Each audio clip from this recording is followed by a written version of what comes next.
Hello friends, आज की video में हम शरद पूर्णिमा की कथा सुनाऊंगी। अमावस्या और पूर्णिमा, दो बहनों की कहानी। अगर आपको ये कहानी पसंद आए तो कमेंट बॉक्स में जय श्री कृष्णा जरूर लिखिए। अगर आपने मेरे चैनल को अभी तक सब्सक्राइब नहीं किया है तो प्लीज़ चैनल को सब्सक्राइब जरूर कर लीजिएगा। तो किसी राज्य में एक राजा रानी थे। उनके दो बेटियां तथा दो बेटे थे। उनकी एक बेटी का नाम था अमावस्या तथा दूसरी बेटी का नाम था पूर्णिमस्या। अमावस्या बहुत ही धार्मिक प्रवृत्ति की थी। वह बहुत पूजा पाठ किया करती थी और गाय की सेवा करती थी और सारा घर का काम किया करती थी। और पूर्णिमस्या की पूजा पाठ में कोई रुचि नहीं थी, बिल्कुल भी पूजा नहीं किया करती थी और ना ही कोई काम किया करती थी। लेकिन दोनों बहनें एक दूसरे को बहुत प्यार करती थी। लेकिन राजा रानी का व्यवहार पूर्णिमा के प्रति अच्छा नहीं था। वो अमावस्या को चाहती थी, अपने दोनों पुत्रों को प्यार करती थी। तो राजा रानी अपने पुत्र का ज़्यादा ख्याल रखते थे और धीरे धीरे समय बीतता है। राजा रानी के बच्चे बड़े हो जाते हैं। राजा अपने बेटों का विवाह कर देते हैं और राजा की दोनों बेटियां भी बड़ी हो जाती हैं।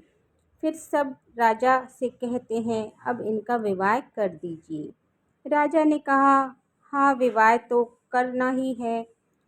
तब रानी राजा से कहती है कि पूर्ण अमावस्या का विवाह किसी बड़े घर में मत करना, क्योंकि इसे तो काम करना पसंद नहीं है, गाय की सेवा करना पसंद नहीं है, भजन कीर्तन करना पसंद नहीं है, पूजा पाठ करना पसंद नहीं है।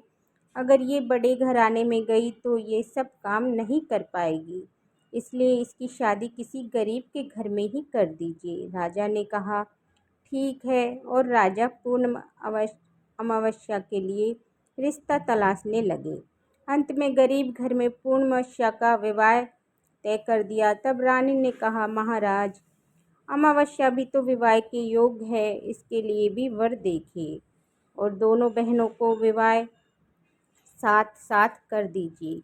राजा ने उसी गांव के राजा के बेटे के साथ अमावस्या का विवाह कर दिया और राजा ने रानी को बताया तो वह बहुत खुश हुई और मन ही मन सोचने लगी, अब देखते हैं पूर्णिमा गरीब के घर में कैसे रहती है, बहुत पूजा पाठ करती है, देखते हैं इसके भगवान इसकी क्या मदद करते हैं।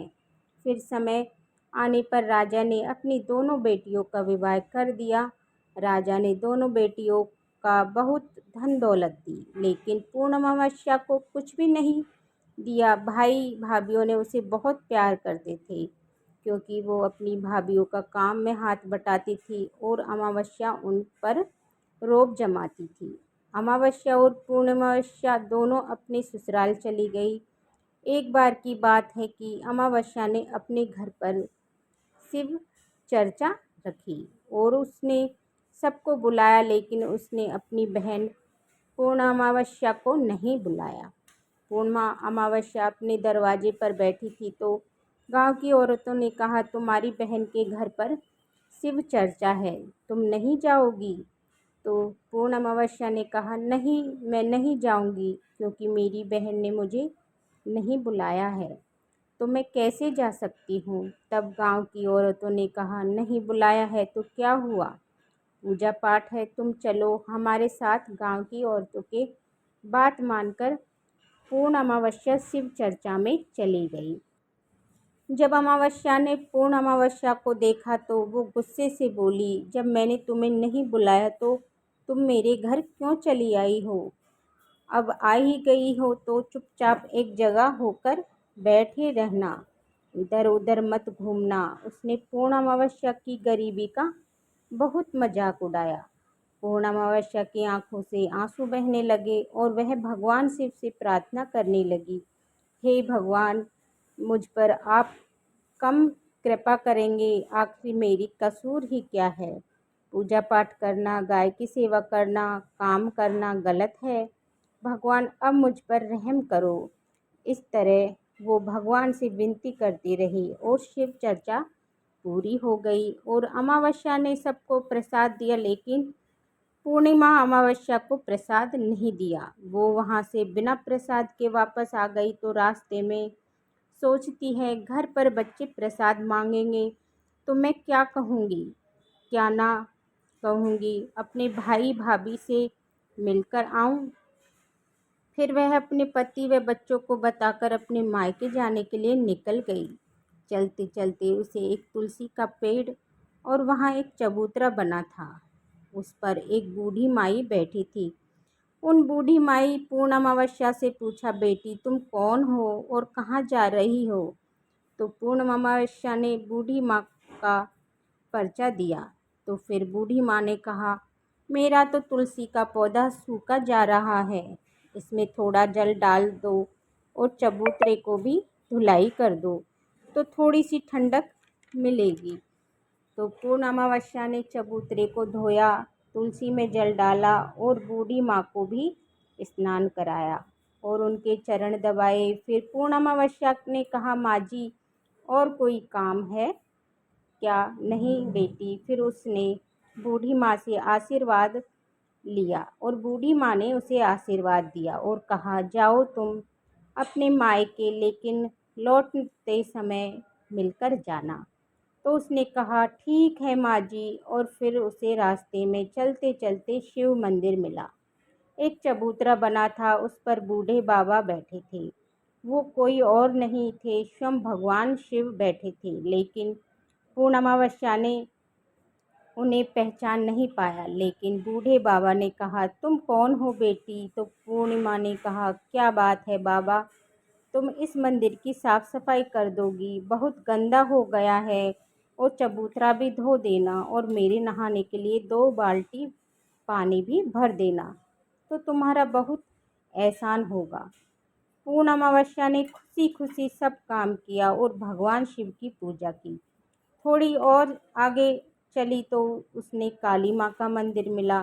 काली माँ भी बूढ़ी औरत के रूप में वहाँ बैठी थी। काली माँ ने कहा, बेटी कौन हो तुम? पूर्णिमा अमावस्या ने अपना नाम बताया और कहा, क्या बात है माँ जी, यहाँ सब लोग पूजा पाठ करते हैं और चले जाते हैं। देखो मंदिर कितना गंदा हो गया है, जरा इसकी साफ सफाई कर दो। पूर्णिमा अमावस्या ने मंदिर की साफ सफाई की और माँ का श्रृंगार किया, पूजा पाठ की। उसके बाद बूढ़ी माँ के पैर दबाए और आगे बढ़ी। वहाँ भी एक नदी मिली तो बूढ़ी माँ बैठी थी। वो कोई और नहीं थी, वो मैया गंगा थी। उन्होंने कहा, बेटी कौन हो तुम? तब उसने बता दिया। तब उसने कहा, बेटी यहाँ सब स्नान तो करते हैं लेकिन कोई साफ सफाई नहीं करता, तुम यहाँ की साफ सफाई कर दो। उसने बहुत जल्दी साफ सफाई कर दी। फिर वह बूढ़ी औरत माई ने उसे आशीर्वाद देते हुए फिर वह नाव में बैठ गई।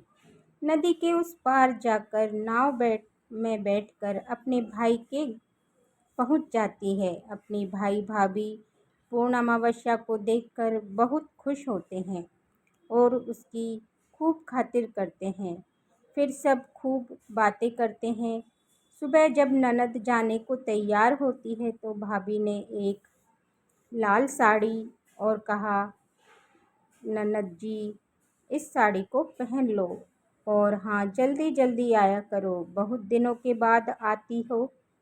तब ननद ने कहा, ठीक है भाभी, आप जब भी मुझे बुलाओगी तो मैं आ जाऊंगी।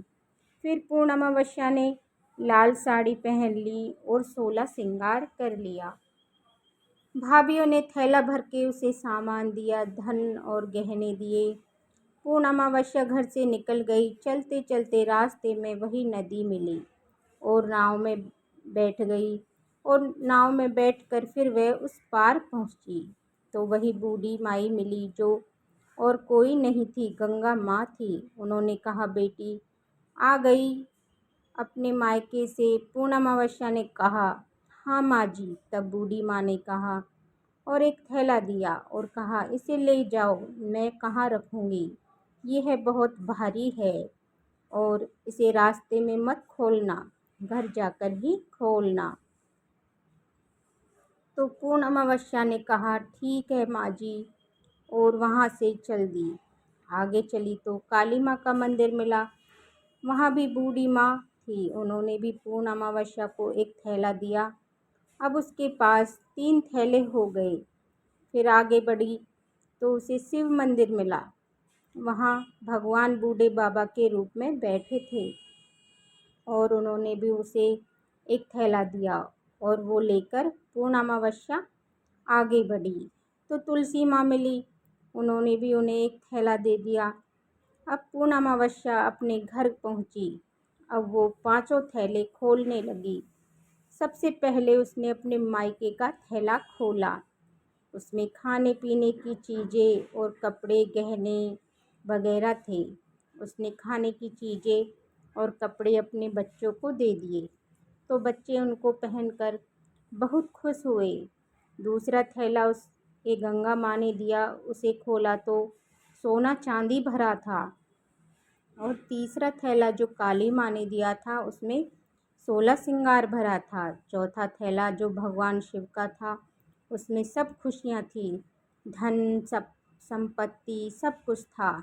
5वां थैला तुलसी माँ का तो उसने खोला तो उसमें चावल गेहूँ सब भरा था। तो पूर्ण अमावस्या के घर किसी प्रकार की कोई कमी नहीं थी। धन संपत्ति अन्न धन भंडार से उसका घर भर गया और पूर्ण अमावस्या खुशी खुशी रहने लगी। तो एक दिन पूर्ण अमावस्या ने सोचा क्यों ना मैं शिव चर्चा करवाऊं। फिर पूर्ण अमावस्या ने शिव चर्चा रखी तो सबको बुलाया। वह अपनी बहन के घर भी गई बुलावा देने। जब अमावस्या अपनी बहन के घर शिव चर्चा में तो गई, उसने अपनी बहन के घर में दौलत देखकर आश्चर्यचकित रह गई। फिर अमावस्या ने पूछा, तुम्हारे घर में इतना धन दौलत कैसे हो गया? तो पूर्ण अमावस्या ने कहा, देखो बहन, तुमने अपने घर में चर्चा रखी तो मुझे नहीं बुलाया, फिर भी बिना बुलाए तुम्हारे घर गई, लेकिन तुमने प्रसाद नहीं दिया और तुम्हारे घर से आने के बाद मैं मायके चली गई। मायके में फिर उसने सब बात अमावस्या को बता दी।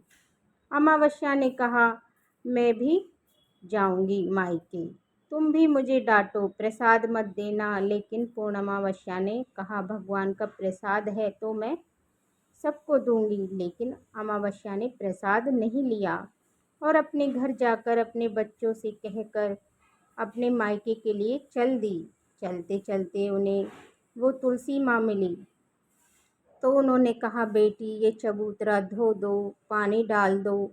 तो अमावस्या ने कहा, ए बुढ़िया, मैंने इतनी महंगी साड़ी पहन रखी है, ये गंदी हो जाएगी, मैं कुछ नहीं करूँगी। आगे चलकर भगवान शिव जी मिले तो उसने से मिलकर तो उसने उनसे भी ऐसे ही कह दिया। उसके बाद आगे काली माँ मिली तो काली माँ ने से भी उसने ऐसे ही कह दिया। फिर गंगा मैया मिली तो उसने भी गंगा मैया से ऐसे ही कह दिया। फिर वह नाव में बैठी तो नाव में कांटे थे जो उसके पाँव में चुभ गए। फिर वह अपने मायके पहुंच गई तो उनकी भाभीयों ने तो देखा तो कहा, ये कहाँ से आ गई? पूर्ण अमावस्या के पास तो कुछ नहीं था, इसलिए उसे सब कुछ दिया, लेकिन ये यहाँ क्यों आई है? चलो, आई गई है तो बैठो, ये तो कुछ काम करवाएगी नहीं। बेचारी पूर्ण अमावस्या तो सारा काम करवाती है। अमावस्या खाना खाकर सो गई तो सुबह हुई तो अमावस्या ने कहा, भाभी हम जा रहे हैं। तो भाभी ने कहा, ठीक है। तो भाभी, पूर्ण अमावस्या को आपने थैला दिया, मुझे कुछ नहीं दोगी? तो भाभी ने कहा, जाओ, तुम्हारे घर थैला पहुंच जाएगा। फिर गंगा मैया मिली तो गंगा मैया ने कहा, आ गई बेटी? तो अमावस्या ने कहा, तुमने पूर्ण अमावस्या को थैला दिया, मुझे कुछ नहीं दोगी? तो गंगा माँ ने कहा, मैं भिजवा दूंगी। यही काली माँ, भगवान शिव और तुलसी माता ने भी कह दिया। जब वह घर पहुंची तो उसके आंगन में 5 थैले रखे थे। तब अमावस्या 5 थैले खोलती है तो किसी में ईंट पत्थर, किसी में सांप बिच्छू।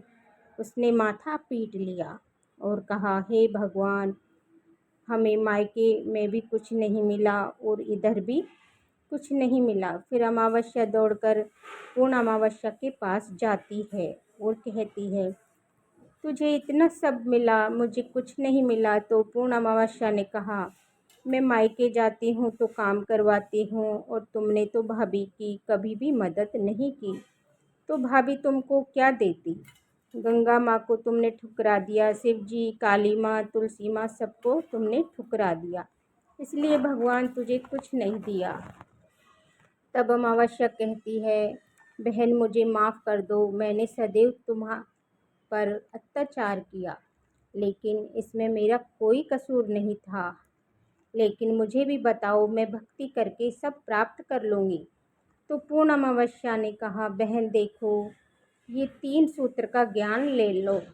पहले सूत्र में दया करना, दूसरे सूत्र में चर्चा करना, तीसरे सूत्र में ओम नमः शिवाय का जाप करना।